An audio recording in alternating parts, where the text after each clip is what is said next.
자, 이제 오늘부터 이제 2장 강의를 나갈 거예요. 2장에서는 우리가 몇 가지 내용들을 생각해 보는 데 있어서 문제를 단순화하기 위해서 몇 가지 모델을 설명을 할 거예요. 먼저 그 양자화라는 거에 대해서 공부할 거예요. 여러분들이 대학 물리, 일반 물리를 1, 2를 다 들었으면 아마 물리 2에서 현대 물리를 공부했을 텐데 혹시 물리 2를 안 들은 사람도 오늘 내가 설명을 간략하게 할 테니까 뭐 걱정할 필요는 없고, 먼저 이 양자화에 대한 이야기를 할 거고, 퀀타이제이션에 대해서, 그 다음에 세미컨덕터 모델에 대해서 이야기할 거예요. 결합은 어떤 식으로 이루어져 있는지, 본드에 대한 화학 결합에 대한 모델과, 그리고 그 결과로 만들어지는 소위 밴드라는, 에너지 밴드라는 거에 대해서 이야기할 거예요. 그리고 캐리어들이 어떠한 성질을 갖고 있는지 이 부분 일부 얘기할 거고, 요 밑에 내용은 다음 시간에 이야기할 텐데, 어떤 상태와 그다음에 캐리어 농도가 어떠한 분포를 나타내고 있는지 그 디스트리뷰션에 대해서 공부할 거예요. 그래서 캐리어 농도를 표현하는 식까지 우리가 유도를 할 거예요. 자, 그런데 이 챕터를 공부하는 데 있어서 여러분들이 이제 유념해야 하는 건 뭐냐 하면, 우리가 이번 챕터에서 이야기할 때 세미컨덕터가 평형 상태에 있다라고 가정하는 거예요. 문제를 단순화하기 위해서. 세미컨덕터의 특징은 우리가 어떠한 조작을 해주면 성질이 아주 천의 얼굴을 갖고 변한다고 했지요. 정기적인 성질이 대표적으로, 정기적인 성질이 의도적으로 도펀트를 집어넣는다든지 아니면 일렉트릭 필드를 건다든지 뭐 매그네틱 필드를 건다든지 빛을 쪼여준다든지 이러한 일을 하게 되면 성질이 바뀌게 돼요. 그런 거 없다.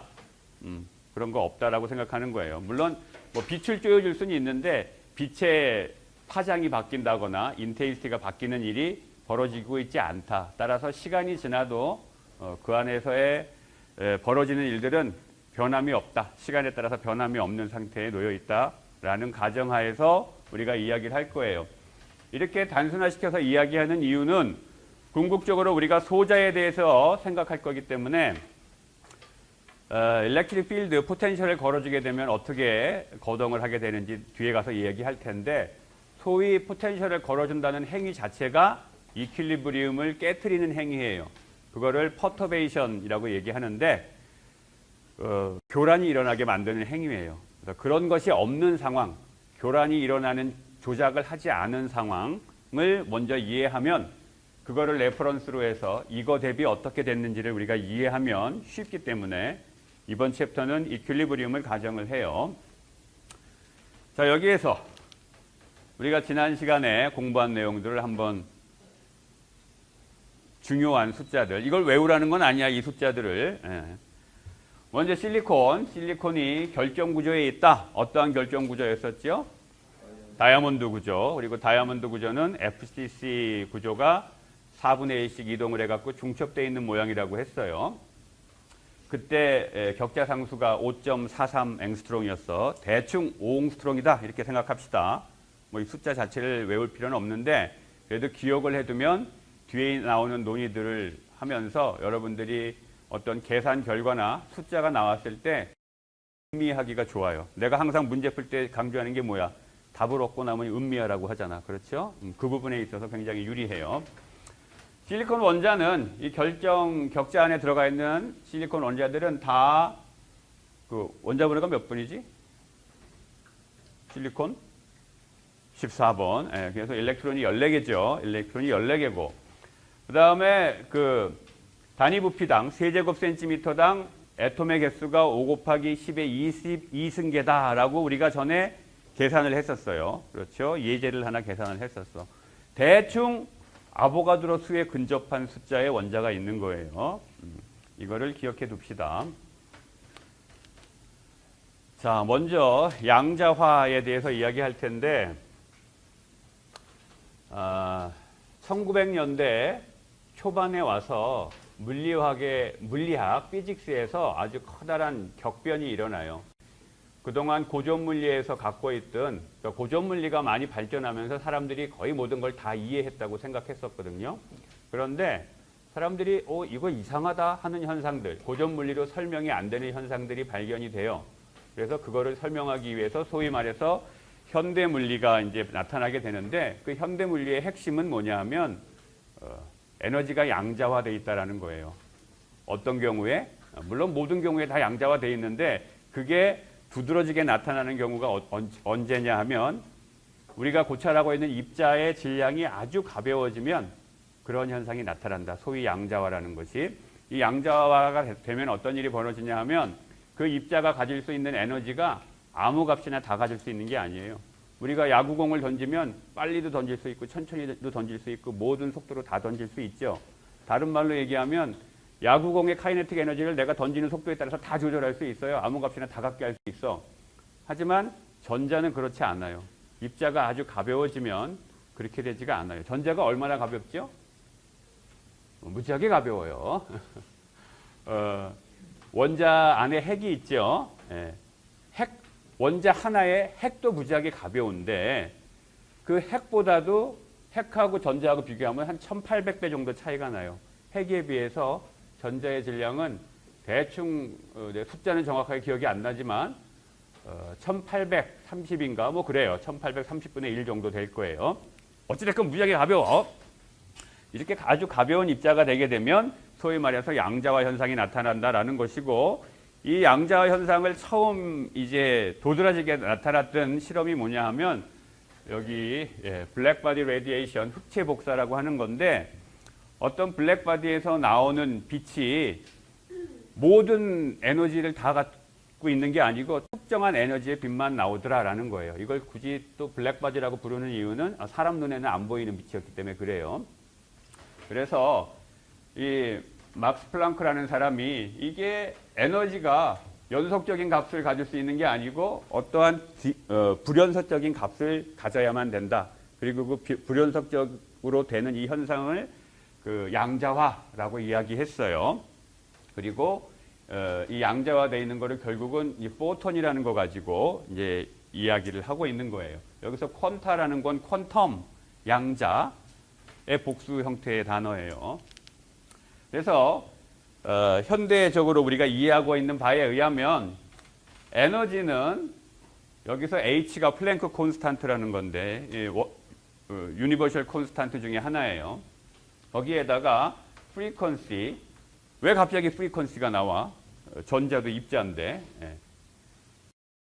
어디서 나오는 용어예요? 파동에서 나오는 용어죠. 파동에서 나오는 용어예요. 결국은 입자가 아주 작아지게 되면 입자의 성질뿐만 아니라 파동의 성질도 동시에 갖게 된다는 게 이 양자역학의 핵심 내용이에요. 입자와 파동의 성질을 다 갖고 있다. 이거를 그래서 웨이브 파티클 듀얼리티, 뭐 파동 입자 이중성 이렇게 얘기해요. 그래서 여기서 이 뉴가 그 웨이브의 프리퀀시고, 그래서 에너지는 플랭크 콘스탄트라는 이 상수에다가 프리퀀시 곱한 값으로 표현되는데, 여기서 이게 프리퀀시이기 때문에 빛의 속도, 요 스몰 c는 빛의 속도예요. 빛의 속도를 파장으로 나눠주게 되면 그게 프리퀀시가 되겠죠. 그래서 이렇게도 식을 쓸 수 있고 이렇게도 식을 쓸 수가 있어요. 따라서 에너지는 뭐가 결정해요? 파장이 결정을 해요. 어떤 빛의 파장이 결정을 하고, 여기서요 얘기할 때 블랙바디에서 나오는 빛이 컨티뉴어스한 에너지가 아니고 디스크리트했다라는 말은 다른 말로 표현하면 뭐냐 하면 특정한 파장의 빛이 나온다라는 거예요. 특정한 파장. 이 파장이 가능하고 이 파장이 가능하다면 이 두 개 사이에 다른 어떤 파장은 불가능하다라는 거야. 이런 식으로 되는 현상들을 사람들이 발견을 했어요. 이게 플랭크 콘스탄트의 값이고, 이 프리퀀시는 펄스 에크고, 그다음에 빛의 속도는 여러분들이 잘 아는 1초에 30만 킬로미터를 가지요. 그다음에 웨이브랭스는 여기 미터로 표현한 거예요. 자, 예를 들어서 우리가 사람이 볼 수 있는, 사람이 눈이 일종의 포토 디텍터인데 사람의 눈이 감지할 수 있는 빛이 가시광선이죠. 우리가 볼 수 있는 빛이라 그래서 가시광선이라고 부르는 거고, 그 빛의 파장이 대충 400 나노미터에서 800 나노미터 정도 되죠. 예를 들면 녹색빛, 뭐 파장이 5550 앵스트롱, 이게 마이크로미터로 따지면 0.555 마이크로미터인데, 이런 빛 같으면 그러면 에너지가 어느 정도 되냐 하면 아까 얘기한 요식 Hν, 는 아까 H 곱하기 람다분의 C였었죠. 그래서 람다 파장을 여기다 집어넣고 플랭크 콘스탄트 집어넣고 빛의 속도 집어넣고 계산하면 이렇게 나와요. 3점 어쩌고 저쩌고 곱하기 10의 마이너스 19승 줄. 줄이 에너지의 단위죠. 그런데 10의 마이너스 19승 줄이에요. 굉장히 작은 에너지죠. 그래서 우리가 입자 하나하나의 에너지를 고려할 때 이 줄이라는 단어를 쓰게 되면, 단위를 쓰게 되면 너무 불편해요. 따라서 사람들이 새로운 단위를 고안을 하는데, 다른 교과목에서도 내가 몇 차례 설명을 했지만 소위 말해서 일렉트론 볼트라는 단위를 고안을 했어요. 이거 역시 에너지의 단위예요. 1 일렉트론 볼트는 1.6 곱하기 10의 마이너스 19승 쿨롱 볼트고, 이게 왜 이렇게 되는지는 다음 슬라이드에서 설명할게요. 쿨롱에다가 볼트 곱하면 이게 줄이에요.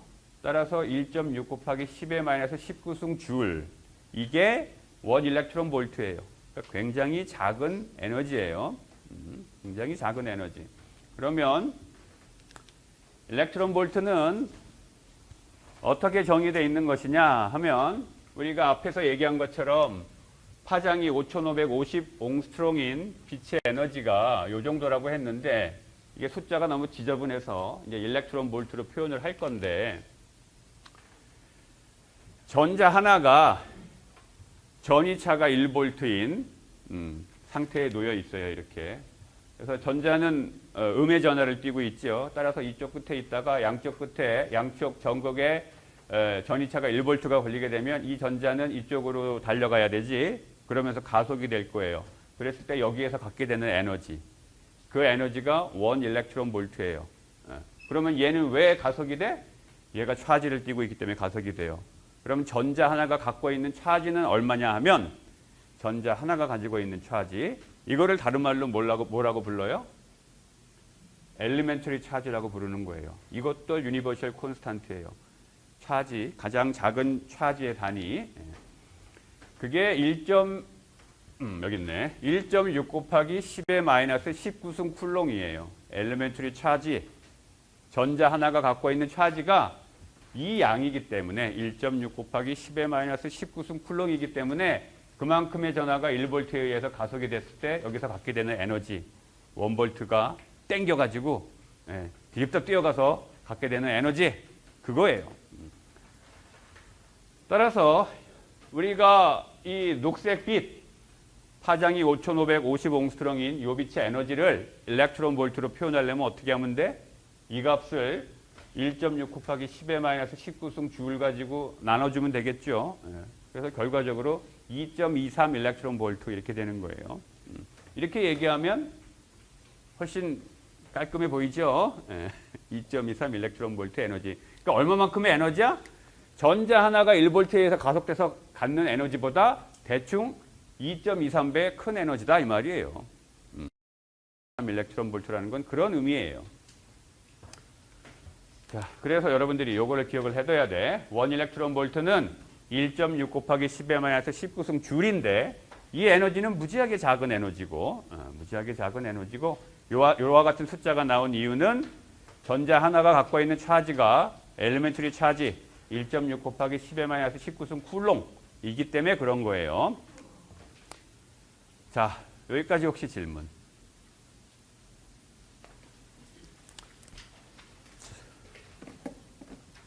그러면 이제 본격적으로 이야기해 봅시다.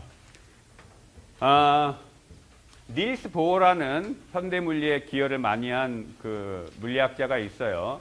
이 사람이 뭘 생각을 했냐 하면 수소 원자에 대해서 고민했어요. 수소 원자 하나가 고립되어 있을 때 이 수소 원자도 온도를 높여주게 되면 거기에서 빛이 나오는데 그 빛이 아무 빛이나 다 나오는 게 아니고 특정한 파장의 빛만 나왔어요. 그래서 그게 왜 그런지 이 사람도 역시 고민을 했어. 현대물리는 설명이 안 되기 때문에. 근데 그 당시에 사람들이 원자 안에는 핵과 전자가 존재한다라는 건 알고 있었어요.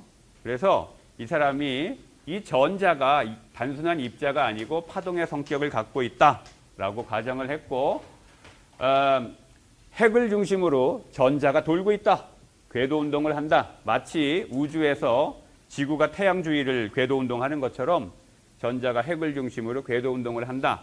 단 이때 태양 중심으로 지구가 돌 때 지구가 파동은 아니잖아. 엄청나게 큰 입자니까. 하지만 전자는 굉장히 작은 입자이기 때문에 파동의 성질을 갖는다. 따라서 파동이라면 반지름이 r인 궤도에서 그 원주가 얼마죠? 2파이 r이죠. 반지름이 r인 궤도의 원주는 2파이 r이에요. 근데 이 2파이 r을 파동이 돌 때 파동의 시작점과 파동이 끝나는 점이 서로 위상이 맞아야 되죠. 그렇죠? 시작점은 여기서 높은 위상으로 시작을 했는데 다시 이게 한 바퀴 삥 돌아서 올 때는 여기 낮은 위상으로 가 있으면 안 된단 말이야. 파동은 시작점과 끝나는 점이 만나야 돼요. 같이. 그렇게 되려면 이 원주가 어떻게 돼야 되냐면 그 파동의 파장의 정수배가 돼야 되겠죠. 그래서 이러한 파동을 가정을 해가지고 이 사람이 수소 원자를 설명을 하는 모델을 제안을 했어요. 그 모델이 결론이 요거예요. 식이 이렇게 된다라는 거야. 수소 원자에는 전자 몇 개 있지? 한 개. 그 전자 하나 달랑 있는데 핵 하나 있고 전자 하나 있어요. 양성자 하나하고 전자 하나 있는 거지, 수소는. 걔네들이 갖는 에너지는 이렇게 표현된다. 다 정리하고 나면 이렇게 표현된다라는 거야. 여기에서 M0가 전자의 질량이에요. 전자의 질량이고 Q가 엘리멘터리 차지야. 아까 얘기한 1.6 곱하기 10의 마이너스 19승 쿨롱. 그 다음에 에필론 제로는 베큐um 퍼미티비티예요. 진공에서의 유전상수. 그 다음에 H는 플랭크 콘스탄트고 N은 여기서 아까 여기에서 나왔던 파장의 정수배야 한다라고 할 때 나왔던 그 N이에요. 그래서 따라서 N은 여기 있는 것처럼 1, 2, 3 이렇게 되는 거야. 그렇죠? 요와 같이 식이 표현된다라는 거예요. 여기서 H가 플랭크 콘스탄트인데 간혹 문헌을 보면 H바라는 게 나와요. 요 H바는 뭐냐 하면 플랭크 콘스탄트를 2파이로 2파이로 나눠준 값을 그냥 사람들이 H바라고 표현해요. 왜냐하면 이게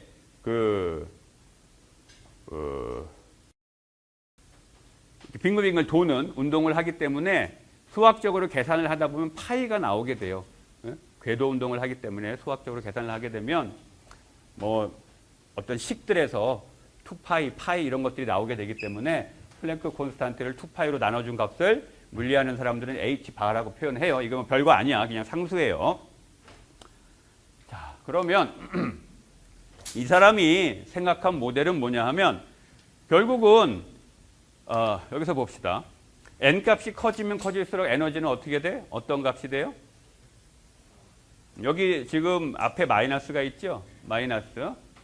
결국은 이 마이너스가 의미하는 게 뭐냐면 수소 원자에 있는 전자를 떼내서 베큐um 레벨로 보내서 걔네들이 마음대로 돌아다니는 상태가 되게 하려면 얼마만큼의 에너지가 필요하냐 이 말이에요. 얘네들은 마이너스이기 때문에 수소 핵에 구속되어 있을 때는 안정화되어 있는데 걔를 떼내려면 이제 에너지를 공급해 줘야 되는 거야. 그런데 N값이 커지면 커질수록 어떻게 돼요? 떼내는 데 필요한 에너지가 작아지게 되죠. 그걸 그림으로 표현한 게 이거예요. 뒤에 예제에서 내가 보여주겠지만 예를 들면 N값이 1인 경우와 2인 경우, 3인 경우를 계산을 해보면 앞에서 보여준 식 가지고 계산해보면 N이 1인 경우에는 13.6 일렉트론 볼트가 나와요. N이 2인 경우는 3.4, N이 3인 경우는 1.51 이렇게 나와. 따라서 수소 원자에 있는 전자가 핵에 의해서 구속돼 있었는데 그 전자가 N 이퀄 3인 에너지 레벨에 있었다면 쉽게 빠져나오지만 N 이퀄 1인 이 에너지 레벨에 존재했다면 빠져나오려면 많은 에너지가 필요하다는 거예요. 그렇죠?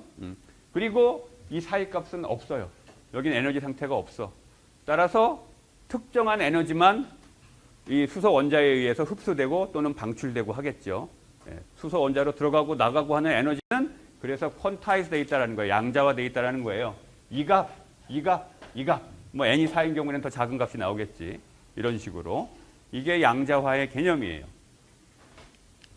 하나 계산을 해보면 n이 1인 경우 앞에서 얘기한 요 에필론 제로 값 백큐um 퍼미티비티 집어넣고 n이 1인 경우 그 다음에 플랭크 콘스탄트 넣고 이게 그 전자의 질량이에요. 무지하게 작은 값이지.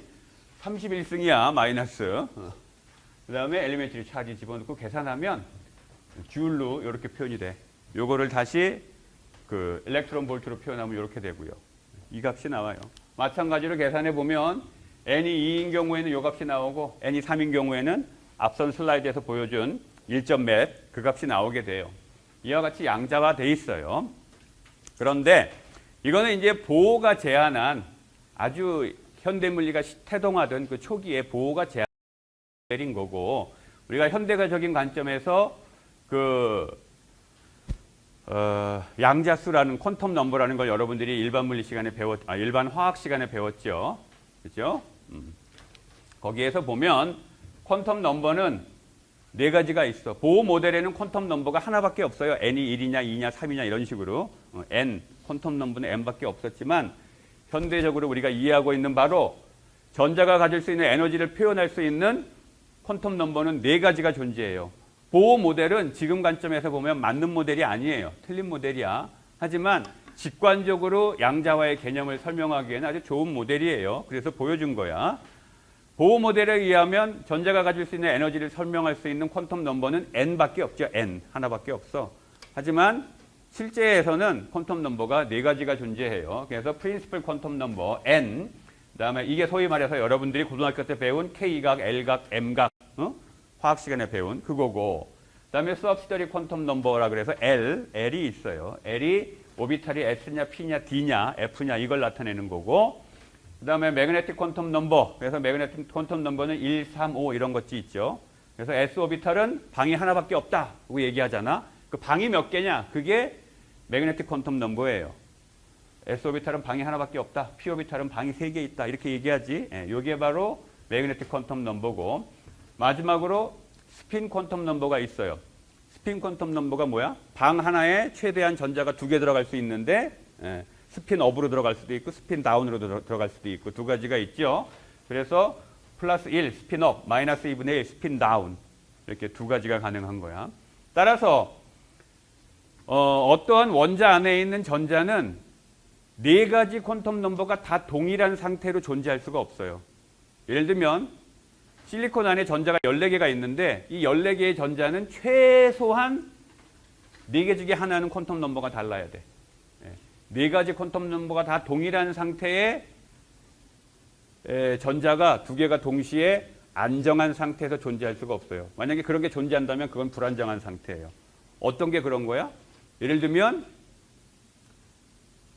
전자 s 오비탈에 마지막 s 오비탈에 그 전자가 둘 다 업 이렇게 들어갔다. 그러면 이 두 전자는 네 가지 퀀텀 넘버가 다 똑같은 거야 지금. 근데 이렇게 되면 불안정하다라는 거예요. 이게 반대로 들어가야 안정하다라는 거지. 이걸 뭐라고 불러요? 파울리의 베타 원리라고 부르는 거죠. 이걸 파울리의 베타 원리라고 부르는 거예요. 자, 재료과학 시간에도 얘기했지만 화공 재료 시간에 실리콘에 대해서 이제 그 일렉트론이 어떻게 배치되는지 한번 따져봅시다. 여기에 이제 퀀텀 넘버에 따라서 에너지 레벨을 표현을 했어요. 밑에가 에너지가 낮은 거고 안정한 거고 위로 갈수록 이제 불안정한 에너지 스테이트예요. 실리콘은 전자 개수가 아까 몇 개라 그랬어요? 14개. 자, 14개야. 채워봅시다. 지가 알아서 들어갈 거야 이제. 안 들어가네. 이렇게 여기까지 10개가 채워지고 프라이머리 퀀텀 넘버가 3인 여기에 3s와 3p에 전자가 4개가 들어가죠. 이렇게. 이때 여기에 2개 채우고 여기에는 전자가 여기 이렇게 들어가고 여기 스핀 다운으로 들어가는 게 아니고 이 또 다른 p 오비탈에 이렇게 업으로 들어가게 돼. 이렇게 되는 룰을 무슨 룰이라고 하죠? 훈투룰, 그죠? 훈투룰이라고 하는 거야. 지금 이런 게 중요한 게 아니에요. 우리 강의에서는 그냥 말 나온 김에 내가 얘기하는 거예요. 자, 이때 여기 있는 일렉트론을 뭐라고 불러요? 요거를 일렉트론이라고 부른다고 했었죠. 그리고 여기 있는 일렉트론을 뭐라고 불러? 원자과 전자, 베일런스 일렉트론이라고 부른 거죠. 요게 베일런스 일렉트론이에요. 그래서 실리콘은 세 번째 쉘에 베일런스 일렉트론 4개가 있어요. 실리콘 원자 하나당 베일런스 일렉트론 4개가 있어요. 그런데 여기서 질문 하나. 세 번째 쉘에는 에너지 스테이트는 몇 개가 있어요? 에너지 스테이트는. 여기에 에너지 스테이트가 몇 개 있어요? 서로 다른 스테이트가 몇 개? 4개? 3개? 여기에 내가 표시한 이 박스 안에 8개죠. 8개. 왜냐하면 여기에 업과 다운으로 가능하고 여기도 업다운, 여기도 업다운, 여기도 업다운이 가능하잖아. 그죠? 전부 8개 에너지 스테이트가 가능해요. 그런데 전자는 몇 개만 들어가 있어? 4개만 들어가 있는 거예요. 가장 바깥인 베일런스 쉘에 스테이트는 8개가 가능하지만 전자는 4개만 들어가 있어요. 요거를 주목을 하고. 그래서 사람들이 그냥 간단한 노테이션 이렇게 표시를 할 때 실리콘 원자의 일렉트로닉 컨피그레이션은 이렇게 된다. 1s에 2개. 이게 힐륨의 구조고 여기까지 다 그리면 이게 네온의 구조죠. 니온의 구조고 니온의 구조에다가 추가로 껍데기 하나가 더 생겨서 N쉘의 전자가 요거 위첨자야. 5탄의 위첨자. 세 번째 쉘에 전자가 4개가 있는, 그지? 이렇게 졸면 깨워줘. 전자가 4개가 있는 이런 구조예요. 자, 그러면 다시 한번 이 그림을 보면서 다시 정리합시다. 실리콘은 전자가 14개예요. 전자가 14개. 따라서 실리콘 원자는 중성이야? 양해전을 띄고 있어? 음해전을 띄고 있어? 중성이죠. 전자가 14개씩이나 있는데 원자가 중성이라는 건 뭐야? 결국은 원자 핵은 플러스 14의 차지를 띠고 있다는 거예요. 전자 하나가 마이너스 1의 차지를 띠고 있으니까. 그죠? 마이너스 1의 차지를 띠고 있다라고 내가 말할 때 실제 차지 양은 얼마예요? 마이너스 1 곱하기 1.6 곱하기 10의 마이너스 19승 쿨롱을 얘기하는 거예요. 그렇지? 전자가 14개나 있기 때문에 핵은 양성자에 의해서 플러스 14의 차지를 갖고 있는 거예요. 그렇죠? 따라서 핵이 갖고 있는 전하량은 얼마냐 하면 14 곱하기 1.6 곱하기 10의 마이너스 19승 쿨롱. 이렇게 되는 거죠. 어찌됐건 first shell, second shell 여기는 다 채워졌어요.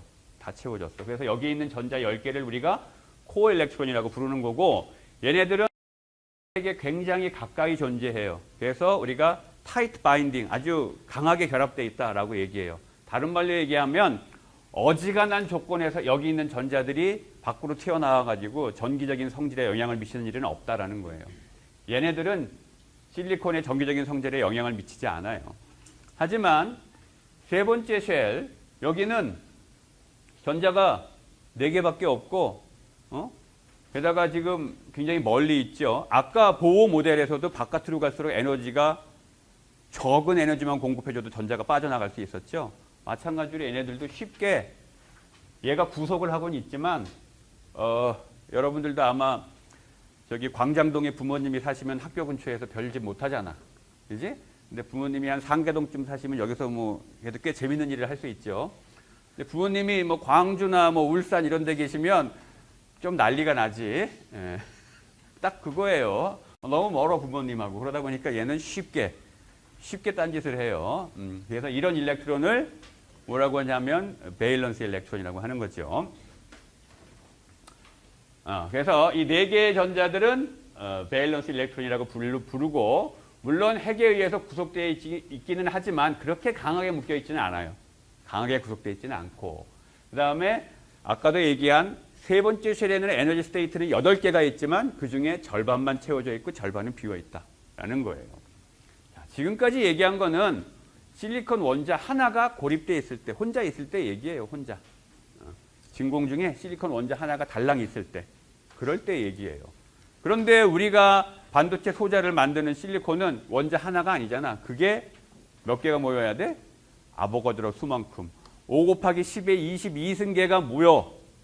그러면 1세제곱센티미터 주사위 크기의 실리콘이 만들어지는 거였잖아요. 그렇게 많은 실리콘들이 모여야 돼요. 그러면 얘네들이 갖고 있던 에너지 상태가 그대로 유지되느냐? 그렇지가 않아요. 이거는 실리콘 원자 혼자 있을 때 얘기고 여러 개가 모이게 되면 상황이 달라져요. 그거를 설명하는 게 소위 말해서 밴드라는 거예요. 에너지 밴드. 그건 이제 조금 뒤에 가서 다시 얘기하도록 하고, 내가 지금까지 실리콘을 기준으로 이야기를 했어요. 주기율표를 보면 실리콘과 같은 그룹, 같은 족에 있는 원소로 탄소, 그 밑에 실리콘, 그 밑에 저메늄이 있죠. 그렇죠. 얘네들이 사실은 상황이 다 마찬가지예요. 상황이 다 마찬가지야. 가장 바깥에 전자 4개가 있고 얘네들이 결합을 할 때는 원자 하나가 이제 나 혼자 있을 때는 아까 얘기한 그 원자의 구조를 갖고 있는데 주변에 실리콘 원자들이 자꾸 와. 내 주위로. 그렇게 되면 나 혼자 있는 게 아니고 서로 결합을 하게 되죠. 어떤 결합을 해요? 공유 결합. 그렇죠. 왜냐하면 공유 결합을 하면 더 안정화될 수 있거든. 그래서 공유 결합을 해요. 밸런스 일렉트론을 쉐어해서 공유해서. 그래서 이 실리콘으로 대표되는 반도체들은 결합의 특징은 공유 결합을 하는 게 특징이에요. 공유 결합. 걔네들의 밸런스 일렉트론을 쉐어해서 공유 결합을 한다. 그런데 밸런스 일렉트론이 4개가 있기 때문에 원자 하나당 공유 결합은 몇 개를 한다? 4개를 하는 거예요. 자, 그런데 지금까지 우리가 반도체를 이야기하고 있는데 반도체는 전기가 어진간하게 통하는 물질이라고 했어요. 그런데 이 반도체를 예를 들면 실리콘을 절대온도 0도까지 온도를 낮췄다고 합시다. 절대온도 0도까지 온도를 낮추면 여전히 반도체여야 될 것 같지. 뭐 반도체의 온도를 0도까지 0켈빈까지 온도를 낮추면 반도체가 아니고 부도체가 돼요. 부도체. 이걸 여러분들이 명심해 둬야 돼요. 오늘의 강의 내용 중에 가장 중요한 것 중에 하나예요. 절대온도 0도가 되면 어떠한 전자도 마음대로 돌아다닐 수 없기 때문에 부도체가 돼요. 이게 왜 그런지는 강의 뒷부분에 가면 명확하게 이해하게 될 거예요. 예, 여기 있는 이 단순화된 그림이 실리콘 또는 탄소 또는 저메늄 이러한 놈들이 이웃하고 있는, 얘를 중심으로 보면 이웃하고 있는 4개의 원자와 공유결합을 하고 있죠. 여기에서 요 짝대기 하나가 전자 하나를 나타내는 거야. 여기 전자가 몇 개 있지 그러면? 하나, 2개. 그렇죠? 결합 하나당 전자가 2개씩 있죠. 서로 전자 하나씩 내놔갖고 쉐어했기 때문에. 그냥 쉽게 이해하기 위해서 2차원 평면상에 실리콘이 이루고 있는 공유결합의 모형을 그림으로 그리면 통상 이렇게들 그려요. 하지만 실제는 이런 모양은 아니지. 이런 모양 아닌 거 여러분들이 잘 알고 있죠? 어떤 식의 결합을 해야 돼? 테트라히드랄로, 그지? 정사면체 모양으로 결합을 하는 거죠. 정사면체의 중심에 원자 하나가 있고 나머지 4개의 전자가 정사면체의 꼭지점, 여기 하나 있고 여기 이렇게 있는. 근데 이제 그렇게 그리면 너무 복잡하니까 그냥 평면상의 그림은 이렇게 그려져요. 아까도 얘기했지만 절대온도 0도가 되면 얘는 인슐레이터예요. 인슐레이터는 왜 인슐레이터가 되냐면 마음대로 돌아다니는 전자가 없어서 그런 거예요. 돌아다닐 수 있는 전자가 없으면 전기가 안 통하지. 전기가 안 통해요. 차지드 파티클, 전하를 띠고 있는 입자, 그걸 우리가 차지 캐리어라고 불러요. 전하를 이송한다 그래서. 차지 캐리어는 일렉트론과 홀이라는 게 있는데 홀도 좀 이따 얘기할 거예요. 절대온도 0도가 되면 차지 캐리어가 없어져요. 없어. 따라서 전기를 안 통하게 돼. 요 얘기는 뒤에 가서 다시 얘기할게요. 자, 이 그림, 앞에 있던 그 그림을 다시 그린 거예요. 자, 여기서 이제 간단한 질문 몇 개를 합시다. 자, 실리콘 격자에서 각각의 실리콘 원자의 이웃한 놈들, 가장 가까이 있는 이웃한 원자가는 몇 개?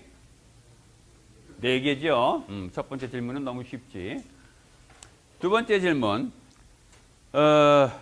고립되어 있는 실리콘 원자 1개, 고립되어 있는 실리콘 원자 한 개의 체외각 쉘의 전자는 몇 개? 4개. 그렇죠. 그러면 여기 있는 것처럼 이웃한 4개의 실리콘 원자와 결합하고 있는 실리콘의 체외각 전자는 몇 개? 가장 바깥 쉘의 전자는 몇 개? 사실 약간 어폐가 있어요. 이 질문은. 약간 어폐가 있지만 몇 개가 됐어요? 결국은 8개가 됐잖아. 여기 짝대기 2개씩. 이제 하나, 둘, 셋, 넷, 다섯, 여섯, 일곱, 여덟. 8개잖아. 그렇죠? 8개. 이게 가장 안정한 상태예요. 이게 가장 안정한 상태예요. 하지만 절대 온도가 0도가 아닌 상황에서 또는 앞에서 이 그림은 사실은 지구상에 존재하지 않는 실리콘의 상황인데 뭐냐면 디펙트, 결함이 아무것도 없다. 정말 완벽한 결정 구조의 실리콘이 만들어졌다라고 가정한 건데 실제 상황에서는 완벽한 결정 구조가 안 만들어지고 그다음에 두 번째로는 완벽한 결정 구조가 안 만들어진다는 말은 뭐냐면 우리가 지난 시간에 초크랄스키 메소드로 뭐 실리콘 인곳을 키운 다음에 그거 슬라이싱하고 폴리싱하고 해서 웨이프 만든다고 했잖아. 아무리 잘 만들어도 만들다 보면 이렇게 디펙트, 이런 디펙트를 뭐라고 부른다겠죠? 포인트 디펙트죠. 예, 여기 원래 실리콘 애텀이 있어야 되는데 빠져나갔어. 이런 포인트 디펙트, 베이컨시가 생기거나 아니면 이런 사이에 실리콘이 끼어 들어가는 인터스티셜이 생기거나 뭐 이런 디펙트들이 생겨요. 또 절대 온도가 0도가 아닌 이상 전자들이 사실은 존재해요. 전자들이 또는 홀도 존재하고 그 얘기는 뒤에서 할 텐데 그래서 뭐 예를 들면 그 결합이 끊어졌다. 결합이 끊어졌다는 얘기는 실리콘 원자와 원자 사이의 결합이 끊어졌다는 얘기는 뭐냐면 공유결합을 이렇게 전자 얘가 하나 내놓고 얘가 전자 하나 내서 이렇게 공유결합하고 있었는데 이 전자 하나가 도망가 버린 거예요. 그러면 이거 2개 사이에는 전자가 하나가 지금 부족하죠. 전자가 하나 부족한 이 상황, 이걸 홀이라고 부르는데 이 홀도 차지 캐리어라고 불러요.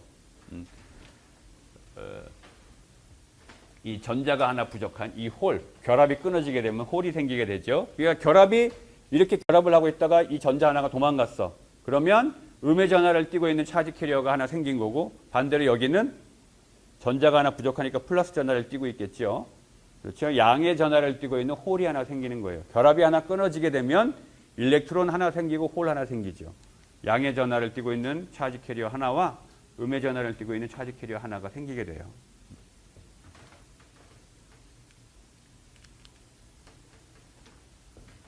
자, 이제부터 여기까지 혹시 질문? 양의 그 차지 캐리어가 홀인가요? 지금 질문이 양의 전하를 띠고 있는 차지 캐리어가 홀이냐라는 질문인데 양의 전하를 띠고 있는 차지 캐리어는 사실은 또 있을 수 있어요. 예를 들면 뭐 양이온들, 양이온 어떤 고체제 Na 플러스 같은 게 들어있다 그러면 이 Na 플러스도 조금씩 움직일 수 있거든. 등치가 크기는 하지만 조금씩 움직일 수가 있거든요. 그래서 얘네들도 차지 캐리어로서의 역할을 할 수가 있어요. 이 고체 재료가 아니고 그러한 이온들이 잘 움직이는 재료가 또 존재해요. 지금 그것까지 얘기하면 너무 복잡하니까 그 얘기는 하지 않고 우리가 강의하는 반도체 강의에서 포지티브 차지 캐리어는 홀을 얘기하는 거고 네거티브 차지 캐리어는 일렉트론을 이야기하는 거예요. 자, 그러면 이제 결합에 관한 이야기는 어느 정도 했으니까 이제 밴드 이야기를 해보려고 그래요. 자, 밴드. 네이버에서 만든 그 밴드 말고. 네이버에서 만든 밴드가 왜 밴드라고 불러? 여러 사람을 이렇게 묶어주죠? 그지? 나도 내 휴대폰에 밴드가 여러 개 있는데 지금 얘기할 거예요. 도대체 뭘 어떻게 묶어줬길래 이걸 밴드라고 부르는지. 실리콘 원자 하나가 고립되어 있으면, 진공 중에서 고립되어 있으면 밸런스 일렉트론 4개가 있다고 했어요. 그렇죠? 세 번째 쉘에 전자 4개가 있어. 하지만 세 번째 쉘에 에너지 스테이트는 8개가 있다고 했어요. 그런데 이제 실리콘 원자들이 막 모이는 거예요. 마치 플래시 막 하면은 막 사람들이 군중들이 모이면서 이상한 막 쇼를 하잖아. 그지? 그런 것처럼 실리콘 원자들이 멀리 서로 다 떨어져 있다가 점점 모인다고 가정해 봅시다. 그러면 어떤 일이 벌어지냐 하면 아까도 얘기했지만 실리콘은 원래 4개의 밸런스 일렉트론이 있고 에너지 스테이트는 8개가 가능했었는데 걔네들이 오면서 그 오비탈들이 서로 오버랩이 되게 돼요. 오버랩. 우리가 메탄의 구조 설명할 때 그 오비탈 오버랩에 의해서 생기는 현상들이 뭐 있었어? 메탄의 탄소가 무슨 혼성궤도 함수를 갖는다고 하죠? sp3. 그렇죠? sp3 혼성궤도 함수가 어떻게 해서 만들어진 거예요? 탄소가 갖고 있던 s오비탈 1개하고 탄소가 갖고 있던 3개의 p오비탈이 섞여가지고 4개의 혼성궤도 함수를 만들었죠. 그리고 그 탄소에 수소가 몇 개 붙어 있어요? 메탄에서? 4개가 붙어 있죠. 수소가 갖고 있는 오비탈은 뭐야? s오비탈. 그렇죠. 그래서 이게 4개의 sp3 오비탈 중에 하나라고 칩시다. 그리고 이 동그란 요게 수소의 s오비탈이야. 이게 sp3 오비탈, 이게 s오비탈. 그러면 이 2개가 오버랩을 해서 만들어낸 게 뭐예요? C하고 H 사이에, 메탄에 있는 C하고 H 사이의 결합이잖아. 그렇죠? 그때 이렇게 해서 만들어진 이 오비탈을 뭐라고 불러? 시그마. 이걸 시그마 결합이라고 부르는 이유가 이게 시그마 오비탈이에요. 그지? 탄소하고 수소가 멀리 떨어져 있으면 가까이 오게 되면 이 탄소가 야야야 탄소 많이 몰려온다 그러면서 지들끼리 sp3 오비탈을 만들고 이거하고 오버랩이 되면서 시그마 오비탈이 만들어지는 거란 말이야. 그렇죠? 그런 것처럼 실리콘 원자들이 지금 막 몰려와요, 서로. 그러면 오비탈끼리 오버랩이 일어나면서 에너지 스테이트가 재배치가 되게 돼요. 그래서 그 결과적으로 이제 밴드라는 게 만들어지게 돼. 이 그림을 봅시다. 자, 이 첫 번째 이 그림은 실리콘 원자가 N개 서로 고립되어 있는 충분히 멀리 떨어져 있는 실리콘 원자가 N개, 대문자 N개만큼 있을 때예요. 그랬을 때 각각의 실리콘 원자는 전자가 세 번째 쉘에 4개씩 있어. 그렇죠? 그래서 뭐 각각의 전자들을 쭉 갖고 있을 거예요. 그런데 실리콘 원자가 N개 있었기 때문에 s오비탈에 전자가 몇 개 있어? 2N개. 그렇죠? 그 다음에 p오비탈에 전자가 몇 개? 6N개. 미안해요. 에너지 스테이트가 미안해. s오비탈의 에너지 스테이트가 2N개. 이제 업하고 다운. 근데 원자의 개수가 N개니까 2N개고 p오비탈의 에너지 스테이트가 6N개가 존재하죠. 하지만 전부 합치면 에너지 스테이트가 몇 개야? 8N개. 8N개인데 이 중에 몇 개만 채워져 있어요? 밑에서부터 채울 때니까 아래서부터 4N개만 채워져 있어요. 4N개만 전자에 의해서 채워져 있는 거야. 위에는 비어 있어요, 지금. 그 상황이 여기에요. 그런데 이게 아이솔레이티드 실리콘 애톰. 그 상황이 여기야. 그런데 얘네들이 점점 가까워져서 점점 가까워지게 되면 이 오비탈들이 서로 이제 소위 서로 간섭을 해서 퍼터베이션이 일어나면서 오비탈들이 스플리팅이 돼요. 왜 스플리팅이 돼야 돼? 아까 내가 뭐라 그랬어요? 어떠한 전자도 같은 에너지 스테이트에 존재할 수 없다고 했잖아.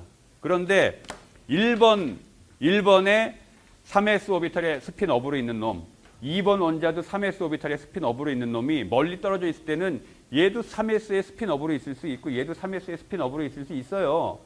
하지만 얘네들이 가까이 오게 되면 어떻게 돼? 이제는 2개가 같은 에너지 스테이트에 있으면 안 돼. 뭐에 의해서? 파울리 베타 원리에 의해서 같은 에너지 스테이트에 있으면 안 돼요. 따라서 에너지 스테이트가 이제 달라져야 돼요. 이게 그 달라지는 모양을 나타낸 거예요. 이게 막 쪼개져요. 이제 여러 개의 스테이트. 이것도 막 쪼개지고. 그러다 보면 이제 이런 모양. 그 거리에 따라서 두 원자 간의 거리가 얼마나 뭐냐에 따라서 거리에 따라서 이렇게 이런 식으로 만들어져요. 근데 이 중에서 우리가 특별히 관심이 있는 거리는 어디예요? 실리콘의 격자 상수에 해당하는 거리. 실리콘의 격자 상수가 대충 아까 5.4옹스트롬 정도였죠. 그 정도 거리까지 접근하게 되면 그때의 에너지 스테이트는 이런 식으로 돼요. 밑에 밸런스 일렉트론이 가질 수 있는 에너지 스테이트가 전부 몇 개였어? 8N개였죠. 4N개가 여기에 잔뜩 생겨. 여기서 N이라는 숫자는 엄청 큰 수예요. 아보가드로 수에 육박하는 엄청 큰 수. 여기에 막 생겨. 그러다 보니까 에너지 스테이트가 하도 많으니까 이거를 일일이 줄로 긋은 게 아니고 색깔로 칠해버린 거예요. 밴드로 묶은 거야 지금. 그 다음에 여기도 또 여기 4N개 여기 4N개가 생기겠죠. 그래서 이거를 밴드로 묶어가지고 이걸 뭐라고 부르냐 하면 밸런스 밴드라고 불러요. 밸런스 밴드. 그 다음에 요거를 컨덕션 밴드라고 불러요. 원자 하나당 밸런스 일렉트론이 4개 있었는데 원자가 N개가 모이면 전자는 전부 4N개고 4N개의 전자가 밑에서부터 채워서 들어가기 때문에 결국은 어디에 들어가야 돼요? 이 안에 꽉 차야 되는 거야. 여기에 꽉 찬 거예요.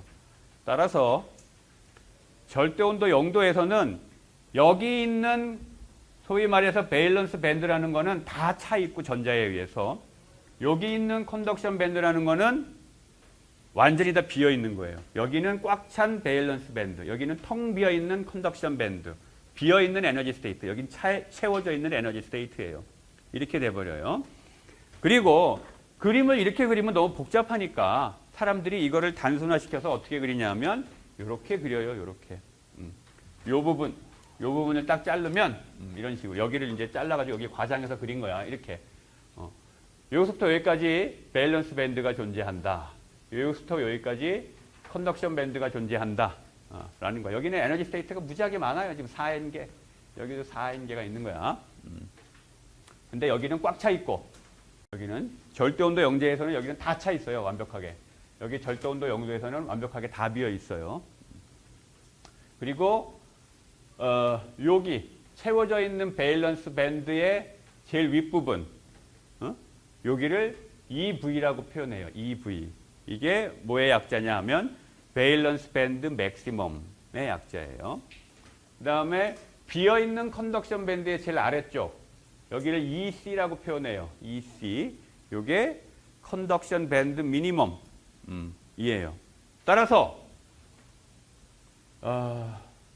여기 있는 전자들은 왜 밸런스 밴드라고 하냐 하면 이 전자들은 뭐에 기여한 전자들이에요? 실리콘과 실리콘 사이에 뭐에? 공유결합에 기여한 전자들이에요. 공유결합에. 그래서 밸런스 일렉트론이라고 부르는 거예요. 여긴 텅 비어 있지만 혹시라도 여기에 전자가 발견되면 걔는 뭐예요? 결합에 관여하지 않은 전자라는 거예요. 다른 말로 얘기하면 가출한, 마음대로 돌아다닐 수 있는 자유전자라는 얘기예요. 마음대로 돌아다닐 수 있는 전자. 따라서 실리콘은 전기가 통하려면 여기에 전자가 존재해야 돼. 여기 비어있는. 근데 내가 뭐라 그랬어? 절대온도 0도가 되면 여기는 꽉 차고 여기는 텅 비어 있게 돼요. 밑에 밸런스 밴드 맥시멈은 꽉 차고 컨덕션 밴드 미니멈 위에는 텅 비어 있고 여기는 텅 비고 여기는 꽉 차고 이렇게 되기 때문에 컨덕션 밴드에 전자가 하나도 없다는 얘기는 모든 전자가 다 결합에 관여하고 있다는 얘기야. 사실 모든 전자는 아니지. 요 밑에는 뭐가 있을까? 요 밑에는 코어 일렉트론들이 있죠. 아까 원자 하나당 코어 일렉트론 10개 있었잖아. 걔네들은 너무 강하게 구성되어 있기 때문에 실제 전기 전도에 아무 기여를 못해서 우리가 고려를 하지 않을 뿐이지 걔네들의 에너지 존재해요. 그래서 우리가 그건 고려하지 않는 거예요. 그 다음에 요 EC와 EV의 차이값, EC-EV 여기는 에너지 스테이트가 없죠. 그죠? 여기는 에너지 스테이트가 없어요. 에너지 스테이트가 없다는 말은 뭐냐면 여기에 해당하는 에너지 값을 어떠한 전자도 가질 수 없다는 거예요. 나는 여기까지만 올라갈래요 하면 택도 없다 그건 안 된다 라는 게 양자역학의 결론이라는 거예요. 그래서 여기를 에너지 갭, 밴드 갭이라고 불러요. 에너지 밴드 갭, 줄여서 그냥 밴드 갭이라고 불러요. 그리고 우리가 심벌을 EG라고 쓸 거예요. EG. 여기서 여러분들이 심벌을 기억해야 돼요. 이름도 기억해야 되고 여기가 밸런스 밴드, 위에가 컨덕션 밴드, 여기가 에너지 갭이고 밴드 갭은 EG, 밸런스 밴드 맥시멈 EV, 컨덕션 밴드 미니멈 EC. 이 기본적인 용어는 기억을 해줘야 돼. 자, 그래서 절대온도 0도가 되면 컨덕션 밴드에 전자가 하나도 없어요. 텅 비어 있어. 밸런스 밴드는 꽉 차 있어요. 왜냐? 우리가 아무 에너지도 공급하지 않았거든. 따라서 모든 전자들은 코어 일렉트론에 있거나 또는 밸런스 밴드에 있는 일렉트론들은 공유결합을 하는데 다 사용됐기 때문에 이와 같이 완벽한 결정 구조를 하고 있어요. 따라서 전기가 통할 수가 없어. 하지만 온도를 올려주면 어떤 일이 벌어지냐 하면 온도를 올려주면 요 밑에 있던 전자, 특히 여기에 밸런스 밴드가 이렇게 밑으로도 쭉 있을 텐데 여기까지 그 중에서 바로 제일 위쪽에 있는 전자들이 쉽게 우리가 충분한 에너지를 공급하면 요 위로 올라가게 돼요. 전자가 요 위로 올라간다는 얘기는 뭐냐면 이 결합 하나가 끊어졌다는 얘기예요. 여기 그림 그려놨네. 줄 하나가 없어졌죠? 줄 하나가 없어졌죠? 결합이 끊어지면서 이 전자가 컨덕션 밴드로 올라간다는 거예요. 컨덕션 밴드. 그러면 이 전자가 올라가 버렸으면 여기는 뭐가 생겨 이제? 전자가 하나 부족하죠? 여기는 양의 전하를 띄고 있을 거 아니야. 전자가 하나 부족하니까. 이게 홀이에요. 홀. 그래서 우리가 온도를 올려주게 되면 전자는 컨덕션 밴드로 올라가서 컨덕션 밴드에서 돌아다니게 되는 거고 이때 같이 생성된 일렉트론과 홀은 같이 짝으로 생기게 되는데 이때 같이 생성된 홀은 밸런스 밴드에서 돌아다니게 돼요. 홀은 밸런스 밴드에서 돌아다니게 돼요. 자, 계속 강조하지만 절대 온도 0도에서는 반도체도 인슐레이터다. 왜냐하면 컨덕션 밴드에 전자 하나도 없어서. 하지만 우리가 온도를 올려주게 되면 결합이 끊어져서 전자가 생기고 그때 동시에 홀 이게 끊어지면서 홀이 생기는 거지. 홀이 생겨서 이제 그때부터는 반도체 특성이 나타나게 되죠. 자, 여기까지 혹시 질문?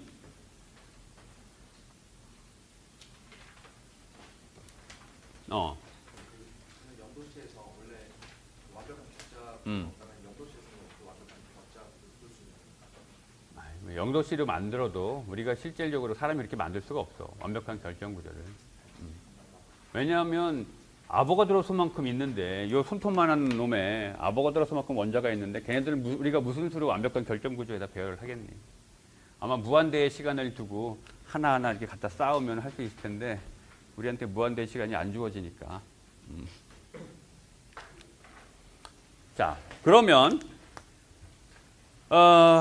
절대온도 0도에서 여기 전자가 없는 이유는 여기 에너지 갭이 존재하기 때문이에요. 여기 갭이. 그런데 이 밴드 갭, 밸런스 밴드와 컨덕션 밴드 사이의 요 갭이 크면 클수록 온도를 올려주더라도 전자가 위로 올라가기 힘들 거고 이 밴드 갭이 좁으면 좁을수록 온도를 조금만 올려줘도 밸런스 밴드에서 컨덕션 밴드로 전자가 올라갈 수 있게 될 거예요. 그래서 그 얘기를 이제 또 해보려고 해요. 이와 같은 밴드 구조를 갖는 재료는 반도체뿐만 아니라 우리가 알고 있는 인슐레이터도 마찬가지 밴드 구조를 가져요.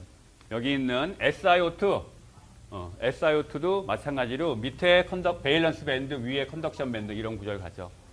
이때 밴드 갭이 8에서 9 일렉트론 볼트 정도 돼요. SiO2는 엄청 커. 8에서 9 일렉트론 볼트. 그 다음에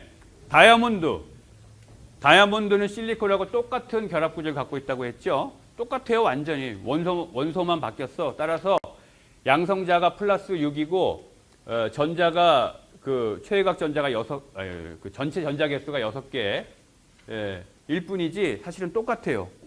그럼에도 불구하고 다이아몬드는 이런 밴드 구조를 갖고 이 밴드 갭이 한 5 일렉트론 볼트 정도 돼.